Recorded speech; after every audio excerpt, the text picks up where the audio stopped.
All right, let's get into it. Today we're talking about a pitcher who's done battle with hitters, with injuries, and with time itself. We're breaking down the incredible career of one of modern baseball's true living legends, Justin Verlander. So, where does a story like this even begin? It starts with this number: 103 miles per hour. Look, that's not just a number on a radar gun, right? That's a statement. It's the kind of raw, electrifying power that puts a young kid on the map and makes the entire league snap to attention. And that power, well, it didn't take long for it to earn him a crown. This first chapter of his story is all about his explosive debut with the Detroit Tigers, where he wasn't just another player on the roster. Nope, he became their undisputed ace. They called him the Tiger King. Think about this. Drafted second overall, he basically wasted no time at all. He just burst onto the scene, wins Rookie of the Year in 2006, and right away establishes himself as this absolute workhorse. A durable, powerful ace who pretty much became the face of the franchise overnight. Which brings us to his absolute peak. I mean, if you really want to understand what true dominance on a pitcher's mound looks like, all you got to do is look at his 2011 season. It was just one of the most masterful displays of pitching in modern history, period. The amount of hardware he collected that year is just mind-blowing. He won the pitching Triple Crown. That means leading the entire league in wins, ERA, and strikeouts. But get this, he was so dominant, he also won the American League MVP award. A starting pitcher winning MVP, that's something you almost never see. But, every great story has a conflict. And for Verlander, after years of being on top, a mix of injuries and just plain old wear and tear threatened to end his reign. It was a pretty dramatic fall.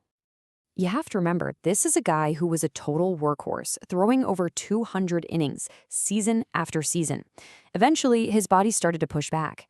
He had core muscle surgery in 2014, his performance dropped off a cliff, and by 2015, he was on the injured list for the first time. It was a huge red flag that something had to change.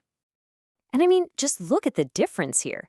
His ERA almost doubled, the losses started piling up. The guy who seemed completely untouchable a few years before was suddenly looking very, very human. For a lot of guys, this would have been the beginning of the end. But not for Verlander. For him, it was the start of a total rebirth. This pivotal last-minute trade to the Houston Astros in 2017, it gave him a new team, a ton of new data, and a brand new mission to completely reinvent himself. And he didn't just try to get his old stuff back, he created something entirely new. He fully embraced this data-driven approach in Houston, he tweaked his mechanics, even lowered his release point. And this unlocked a whole second prime. His strikeout rate just exploded, and he became more efficient than he'd ever been. And the results? They were immediate and they were spectacular. He finally won his first World Series. He won a second Cy Young Award. He threw a third no-hitter, and he joined the super elite 3,000 strikeout club. His renaissance wasn't just happening, it was complete. But just when he'd climbed all the way back to the top of the mountain, he was faced with the single biggest challenge of his career. We're talking about a major surgery at an age when most players are already long retired. In late 2020, at 37 years old, he had to get the dreaded Tommy John surgery. This is the big one. They basically reconstruct a ligament in your elbow, and it takes over a year of grueling rehab. It casts a ton of doubt on whether he'd ever pitch again. So this was the question on literally everyone's mind. A pitcher, now 39 years old, coming back from that kind of career-threatening injury. Could he really do it? And not just come back, but actually be any good? Well, he answered that question loud and clear. In 2022, he posted this number, a 1.75 ERA. That wasn't just good. That was the best ERA in the entire league and the best of his own legendary career. Unbelievable. He didn't just come back, he came back better. He unanimously won his third Cy Young Award and then led the Astros to another World Series title. It was just the most stunning exclamation point on one of the greatest comeback stories baseball has ever seen.